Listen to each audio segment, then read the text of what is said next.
안녕하세요. 정확하고 유익한 학과 정보를 함께 탐색해보는 시간, EBS 입시 핫라인 학과 선택 정유빈입니다. 여러분들 혹시 우리나라 문화재에 관심 많으신가요? 교과서에서 사진으로만 만나봤던 또는 박물관에 가서 유리를 경계로 전시가 되어 있던 그 다양한 문화재들, 그 문화재들이 과거에서 현재 우리 눈앞에 오기까지 보이지 않는 곳에서 굉장히 노력하고 있는 분들이 많이 있는데요. 오늘은 다양한 문화재를 보존하고 유지하기 위해 고군분투하고 있는 학과를 소개하려고 합니다. 우선 화면으로 만나보시죠.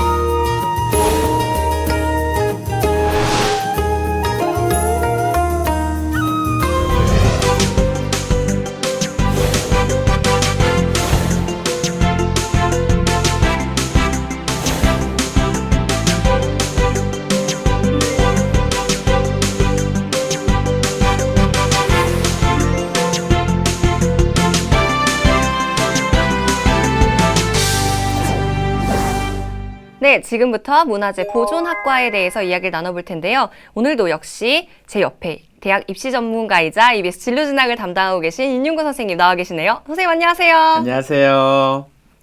학과에 대한 여러분들의 궁금증을 깔끔하게 정리해서 시원하게 해결해주는 윤윤구입니다.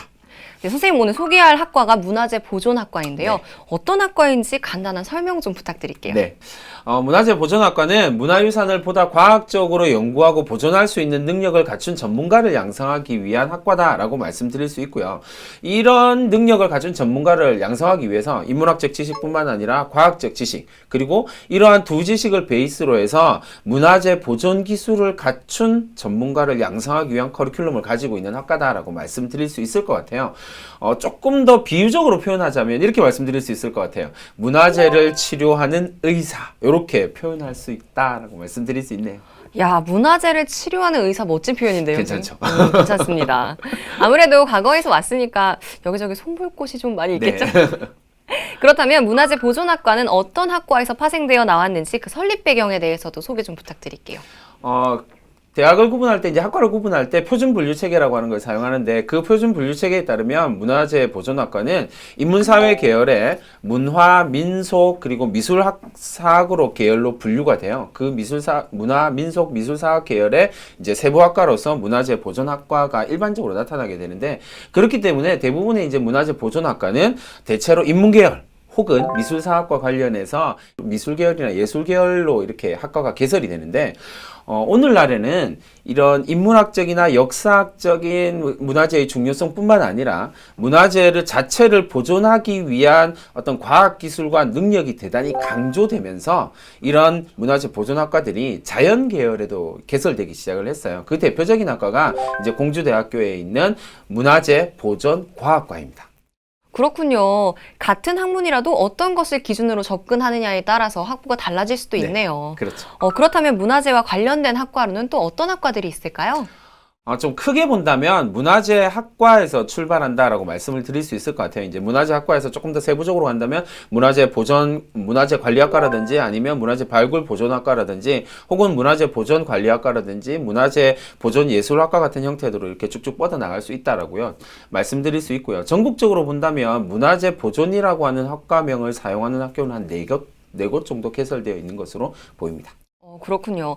그렇다면 그 중에서도 이 문화재 보존학과만의 특화된 점은 어떤 게 있을까요? 일단 전반적으로 문화재 학과다라고 이야기를 하고 우리가 좀 일상적으로 좀 쉽게 접근하기는 고고학과와 좀 비슷한 형태의 학과다라고 생각할 수 있을 것 같아요. 조금 유명했던 영화 툼레이더라든지 아니면 인디애나 존스나 아니면 최근에 전 세계적으로 흥행을 했던 다빈치 코드 같은 영화들이 이런 류의 이야기들을 좀 많이 다루잖아요. 그래서 문화재 보존학과는 문화재가 가지고 있는 어떤 역사적이고 예술적인 부분에 좀 더 특화되어 있다라고 말씀드릴 수 있을 것 같아요. 문화를 계승하고 발전시킬 수 있는 전문가를 양성하려고 한다라고 생각하면 될 것 같고요. 특히 공주대학교 문화재보존과학과 같은 경우는요, 이 문화재를 보존하기 위한 어떤 연구보다는 복원이라고 하는 복원 기술에 좀 더 포커스를 맞추어서 특화되어 있다라고 말씀드릴 수 있습니다. 그러니까 과학적인 복원 기술을 갖춘 전문가들을 양성하는 것을 목표로 한다라고, 거기에 특화되어 있다라고 말씀드릴 수 있는 거죠. 그렇군요. 물론 우선 복원을 잘해야 보존도 가능하니까요. 맞죠. 그런 부분이 있군요라는 걸 느꼈는데 그렇다면 문화재 보존학과의 커리큘럼상의 특징은 어떤 게 있을지도 궁금해요. 문화재 보존학과다라고 이야기할 때는 이제 커리큘럼 상으로 보면 크게 두 가지 흐름이 존재를 하거든요. 첫 번째는 문화재 보존과 관련된 문화재 보존학을 배우는 커리큘럼이고요. 두 번째는 이제 문화재 보존과 관련돼서 고고 미술사학을 배우는 큰 트랙을 이렇게 두 가지로 나누었는데 이 두 가지를 함께 배운다라는 거죠. 그래서 문화재 보존과 관련해서 매우 종합적이고 전문적인 능력을 기를 수 있는 커리큘럼을 가지고 있다라고 말씀드릴 수 있어요. 결국 융합적인 전문가를 양성하는 것이 가능하다라는 거죠. 그러니까 예를 들어서 화학이라든지 뭐 재료공학, 그러니까 문화재들이 대체로 금속이나 톡이나 아니면 목재라든지 종이라든지 이런 형태로 구성이 되잖아요. 그렇기 때문에 화학이라든지 재료학과 관련된 부분야에서 되게 독특한 능력을 가지고 있는 전문가뿐만 아니라 인문학적이고 예술학적이고 그리고 역사적인 지식을 가지고 있는 전문가를 융합시켜서 전문가를 양성할 수 있다라고 말씀드릴 수 있어요. 네, 잘 알겠습니다. 그렇다면 현 시점에서 문화재 보존학과에 저희가 주목해야 되는 이유는 무엇일까요? 이렇게 표현하면 좀 문학적인 표현이 오늘 많이 나오네요. 이렇게 말씀드릴 수 있을 것 같아요. 어떤 문화재도 시간의 흐름을 견디지 못합니다. 그러니까 시간이 흘러가면 흘러갈수록 이 복원 기술과 보존 기술의 중요성은 점점점 강조될 수밖에 없다라는 거죠. 특히 우리나라 같은 경우는 이런 문화재의 보존이나 복원에 큰 국민적인 반향을 일으켰던 사건이 좀 안타깝긴 하지만 2008년에 숭례문 방화 사건이거든요. 이 숭례문 방화 사건으로 사람들이 문화재를 보존하고 관리하고 복원하는 것에 대한 문제점들에 대해서 되게 관심을 많이 가지게 된 거죠. 그리고 숭례문을 복원하면서도 또 이런 문제들이 전통적인 복원 기술을 사용해야 된다라고 하면서 연구도 많이 진행이 됐다라는 건 생각하면 될 것 같아요. 그래서 2013년 5월에 완전히 복구되면서 공개가 됐던 거거든요. 이처럼 문화재와 관련된 사건들이나 이런 사건들을 경험하면서 문화재의 복원이나 아니면 보존의 중요성이 점점 더 중요해지고요. 그것을 해낼 수 있는 전문가라고 하는 역할이 점점 커질 수밖에 없다라는 거죠. 그렇기 때문에 이러한 복원과 보존을 연구하고 해낼 수 있는 전문가를 양성하는 이 역할을 우리가 꼭 주목해야 될 필요가 있을 것 같아요. 정말 그렇네요. 이렇게 다양한 사건 속에서도 저희가 현재 문화재를 볼 수 있었던 것은 이런 복원과 보존에 힘써 왔기 때문이었다는 생각이 드는데요. 그렇다면 저희가 조금 더 구체적으로 이 현재 문화재 보존학과 학생들은 어떤 수업을 듣고 또 어떤 공부를 하고 있고 어떤 꿈을 꾸는지 궁금해지는데요. 저희가 이 궁금증을 풀기 위해서요. 직접 찾아가 봤거든요. 화면으로 학생들 만나보시죠.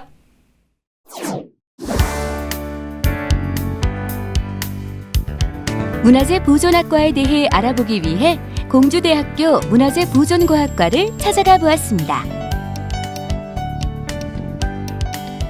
이곳은 문화재 원형 보존 및 복원 수업이 이루어지고 있는 강의실.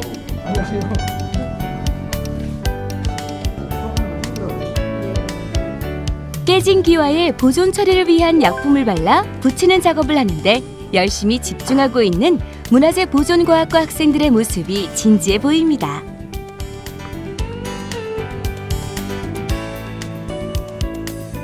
문화재 중에서 기와들이 많이 발굴되는데요. 기와들을 직접 접합하면서 사용하는 재료들을 다양하게 사용해보면서 어떤 재료들의 특성들이 있는지를 같이 파악해보고 있습니다. 보존 처리 기능자와 연관이 있는데요. 그 중에서도 보존 처리공과 연관이 제일 깊어요. 이제 저희 보통 시험 주제가 이제 지금 기와이기 때문에 기와로 연습을 하고 있고요. 대략 시간이 지금 실습 시간이 4시간이긴 한데 시험 시간은 그 보통도보다 더 많이 걸리거든요. 그래서 그 연습을 위해서 열심히 하고 있습니다. 공주대학교 문화재 보존과학과는 백제 시대의 수도였던 공주에 위치해 있는 만큼 백제 원형 복원센터를 두고 다양한 실습 시설을 통해 수업을 진행하는데요.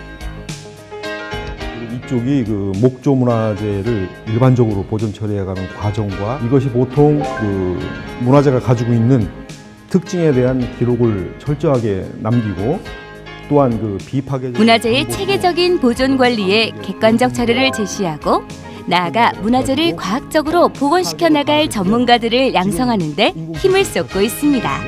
그럼 각각의 수신자가 가지고 있는 거리에 따라서 이 파형들이 전달이 되고 석조 문화재가 가지고 있는 이 문화재적 성격에 맞게 이 재질 특성과 손상 과정들이 어떻게 진행됐는지 그리고 이런 손상 유형들이 어떤 과정을 통해서 이 원래대로 회복을 해야 되는지 이런 부분에 중점을 두고 있고 1년에 2번 답사를 가요. 그런데 충계답사 때 미륵사지를 갔었는데 미륵사지에서 일반인은 출입하지 못하는 보존 현장을 저희가 직접 들어가서 거기서 보존 처리하는 걸 보고 생산 현장을 직접 볼 수 있어서 정말 좋았습니다.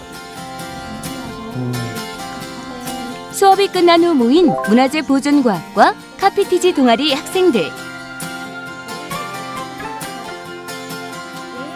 3D 스캐너를 사용해서 실제 유물을 스캔해보고 프린팅된 유물과 실제 유물을 비교해보는 작업을 하고 있는 중인데요. 최근에 문화재 복원 및 보존에는 디지털 기술이 필수적이라고 합니다. 디지털 기술을 접목한 문화재 복제를 연구하기 위해서 학술적인 연구 활동도 하고 있고요. 그리고 견학을 통해 실습 활동도 하고 있습니다. 역사적 지식을 기초로 하고 이제 과학적 지식을 필수로 하는 이제 학문인데요. 그래서 저희 학과에 지원하는 친구가 역사를 되게 좋아하고 과학을 되게 잘하는 친구가 저희 학과에 잘 정할 거라고 생각이 되어집니다. 이과, 문과 이렇게 나눠서 하는 학문이 아니라 복합적인 학문이기 때문에 문과적 소양과 이과적 소양을 두루 갖추는 사람을 인재를 필요로 하기 때문에 고등학교 과정 때 두루두루 다 같이 공부하는 게 중요하다고 생각합니다. 우리의 소중한 유산인 문화재를 오랫동안 지키고 보존해 나가기 위해 열심히 노력하고 있는 문화재 보존과학과 학생들. 그들의 땀과 열정이 열매 맺고 성장해 나가기를 기대해 봅니다. 네, 문화재 보존 과학과에서 열심히 공부하고 있는 학생들 잘 만나봤습니다. 마치 잠시 과거로 돌아간 기분이었어요. 그렇죠. 문화재를 사랑하고 자기가 사랑하는 문화재를 잘 관리하고 보존하기 위해서 노력하고 자기 일에 몰두하는 모습이 정말 인상적인 학생들인 것 같아요. 맞습니다. 네, 오늘도 역시 스튜디오에 초대 손님 한 분이 도착해 계십니다. 저희의 못다 푼 궁금증을 풀어주시기 위해서 이 자리에 오셨는데요. 현재 문화재 보존과학과에 재학 중인 학생 모시겠습니다. 안녕하세요. 안녕하세요. 저는 현재 공주대학교 문화재보존과학과 3학년에 재학 중인 13학번 조하연입니다. 아유, 파릇파릇하죠? 3학년이 아니고 1학년 같이 보이는데요. 네, 맞습니다. 반갑습니다. 우선 어떻게 해서 이 문화재 보존과학과에 가게 되었는지가 제일 궁금한데요. 고등학생 때부터 관련 분야에 관심이 좀 있었나요? 원래 역사에 관심이 많았던 학생인 만큼 수시 원서 기간에 조사를 하게 되다가 문화재보존과학과를 우연히 발견하게 되었어요. 문화재가 역사의 증거물인 만큼 역사에 관련된 학과겠거니 생각을 하고 지원을 한 다음에 면접을 보기 위해 조사를 하면서 정확하게 알게 된 게 문화재 보존과학이었어요. 문화재가 역사의 증거물이고 시대 양식을 알게 해주는 귀중한 자료인 만큼 이를 후대에 넘기기 위해 공부하는 학문이라니 굉장히 매력적이라고 생각해서 진학하게 되었습니다. 역사에서부터 출발해서 차근차근 문화재 보존이라고 하는 자기의 관심 분야 쪽으로 세분화시키고 구체화시켰다라고 이야기할 수 있겠네요. 네. 멋지네요. 이렇게 역사를 사랑하는 마음부터 시작을 해서 후대 사람들을 사랑하는 마음까지 마음도 예쁘고 너무 파릇파릇하고 신이 납니다. 현재 문화재 보존과학과를 선택해서 공부하고 있잖아요. 현재는 어떤 꿈을 가지고 있는지도 궁금합니다. 현재는 제 전공을 살려서 문화재 보존 처리사가 되고 싶어요. 그래서 약화되거나 부셔져서 출토된 유물들을 후대 사람들이 볼 수 있게 도와주고 싶어요. 문화재 보존 처리자라는 이야기를 해주었는데요. 그 직업이 굉장히 궁금해집니다. 주로 어떤 일을 하는 사람이 되고 싶은 건가요? 문화재 보존 처리자로서 굉장히 많은 일을 하고 싶은데요. 현장에 나가서 유물을 수습하면서 응급 수습을 하거나 보존 처리를 직접 하는 직업을 갖고 싶어요. 그리고 또 나중에는 유물이 어떤 처리가 올바르며 어떻게 해야 유물에 덜 피해가 가는지를 연구하는 연구원도 되고 싶어요. 유물을 처리하는 만큼 그에 따른 필요한 연구도 굉장히 중요하니까요. 문화재라고 하는 단어랑 응급수습이라고 하는 단어는 조금 이렇게 안 맞는 것 같은데 응급수습이라고 하는 것이 어떤 건가요? 문화재가 땅속에 묻혀있다가 침토가 되면 원래 가지고 있던 환경에서 굉장히 급격한 다른 환경을 만나면서 급격히 열화되고 부식되는 과정이 생겨요. 예를 들어서 수침목재 같은 경우는 공기에 노출되면서 수분이 급격하게 증발해서 뒤틀리거나 수축돼서 원래의 형태를 알아볼 수 없을 정도까지 훼손이 되는 경우도 많거든요. 그래서 수침목재 같은 경우는 물이 증발하지 않기 위해서 물을 적신 중성지를 덮어둔다던가 작은 수조에 넣어준다던가 하는 일종의 응급처리 방법이라고 생각하시면 될 것 같아요. 굉장히 전문가다운 말이 느껴지는데요. 전 처음에 응급수습이라 그래갖고 이렇게 문화재 수술하는 줄 알았어요. 네. 유물에 대한 큰 애정도 막 느껴지는데요. 대학에 들어가서 본인이 생각했던 이 문화재 보존 과학과와 또 현재 공부하면서 느끼는 문화재 보존 과학과는 다른 점이 어떤 점들이 있나요? 우선 문화재 보존 과학이라는 과목 자체가 인문 계열과 자연과학 계열이 융합된 계열이기 때문에 굉장히 공부하는 과목이 많아요. 그래서 처음에 굉장히 당황스럽기도 했고 신기하기도 했는데요. 예를 들어서 금속문화재를 수습하는 경우에는 금속문화재의 토대가 되는 금속의 재료학적 특징도 알아야 하고 또 유물 자체의 시대적 양상도 알아야 하고 금속유물 같은 경우는 화학적으로 처리하는 게 많기 때문에 화학약품이나 화학에 대한 기본적인 지식이 필요해요. 같은 맥락으로 탑 같은 경우는 석조 문화재인 만큼 지질학에 대해서도 알아야 되는데요. 이것과 같이 분석학, 지질학, 기초화학 및 실험 등과 같이 많은 과목을 배우기 때문에 이러한 점이 좀 힘들었어요. 문화재 보존 과학이다라고 이야기해서 문화재만 생각하면 안 되는 거고요. 문화재를 둘러싸고 있는 이 환경적인 요소 그리고 역사적인 요소들 같은 다양한 요소들을 좀 고려를 해야 되거든요. 그러다 보니 아연 학생이 이야기했던 것처럼 좀 많은 영역의 폭넓은 교육 과정을 소화해야 된다라는 측면이 좀 있긴 해요.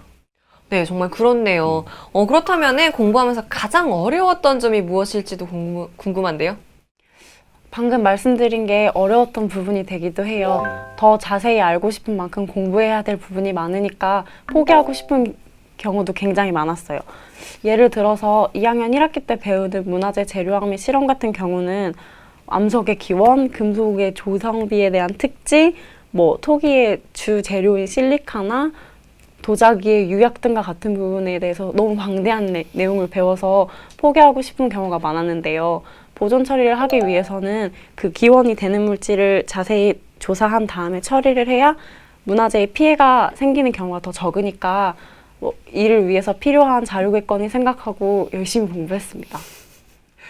공부해야 될 게 엄청 많은데 그런 공부해야 될 그게 되게 힘든 부분일 수는 있지만 오히려 그렇게 다양한 학문들을 배워가면서 자신이 어떤 영역으로 나아갈 수 있는지 그리고 자기가 공부하는 한계는 어디까지인지 이런 걸 생각하다 보면 조금 더 즐거워질 것 같아요. 네, 그래서 힘든 만큼 재밌게 공부하고 있습니다.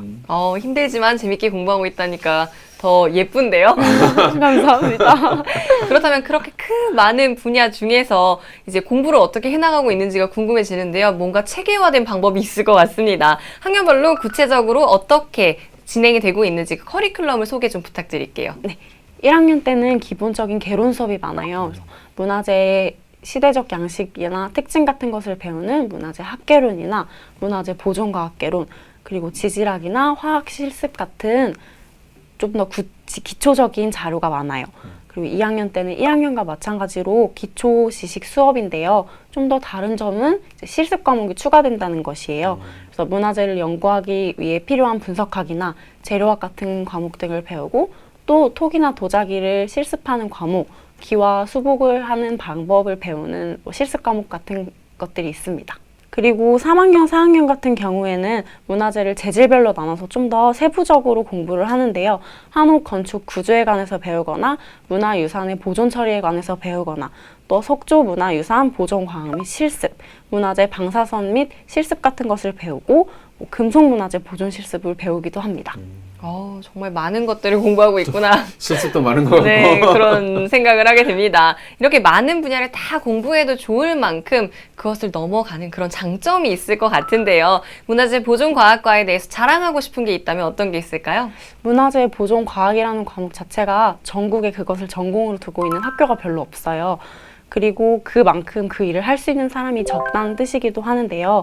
국보급 문화재를 제 손으로 직접 후대에 넘겨주기 위해서 열화된 부분을 강화시켜주고 또 잘못된 부분을 처리해주면서 후대에 넘겨주는 작업이 매우 보람 있는 직업이라고 생각합니다.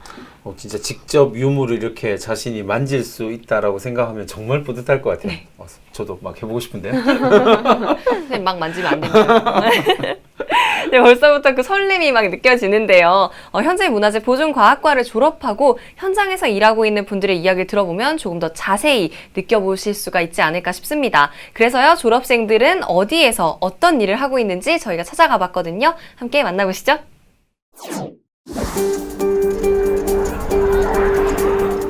이곳은 다양한 문화재들을 전시하고 보존하고 있는 국립중앙박물관.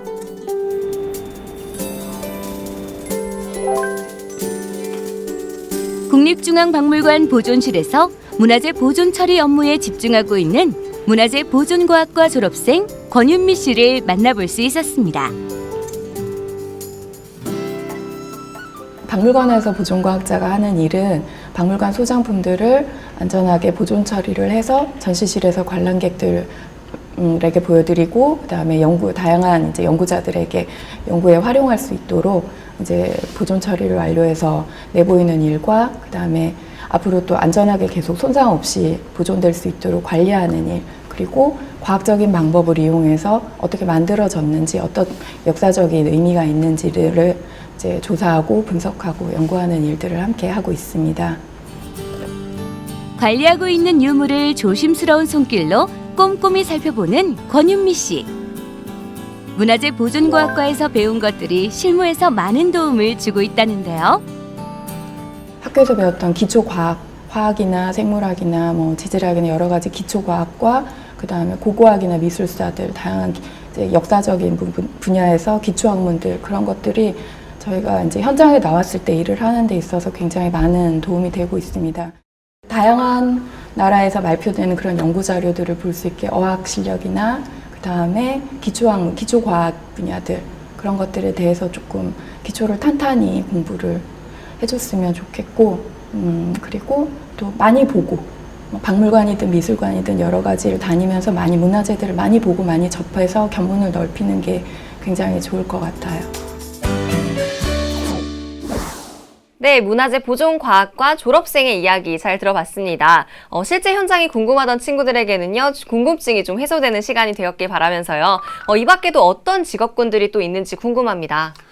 가장 대표적인 직업군은 문화재 보존원이 될 거고요. 그리고 문화재 수리 기술자, 또 가장 대표적인 직업군으로 이야기를 할 수 있을 거고, 요 근래는 이제 학예사, 그러니까 우리가 일반적으로 큐레이터라고 이야기하는 직업군도 선호의 대상이 되어가고 있고요. 그 다음에 이제 전체적으로 조금 더 넓혀서 본다면 문화재청이라든지 아니면 국공립박물관이나 미술관, 사립박물관이나 미술관도 말할 것 없고요. 그런 영역에서 전문가로 활동할 수 있을 것이다 라고 말씀드릴 수 있고, 2009년에 개소한 문화재 보존과학센터가 있거든요. 그런 영역에서 또 일할 수도 있을 겁니다. 그리고 문화재 관리라든지 아니면 문화재 보존과 관련된 문화원들이 자꾸 생기고 있으니까 그 속에서 이제 주로 금속이라든지 소성물이라든지 석조나 벽화나 목재나 지류와 같은 문화재들에 대해서 어떻게 보존할 것인가에 대한 연구하는 전문가 직업이 활동을 할 수 있을 거라고 생각이 되고요.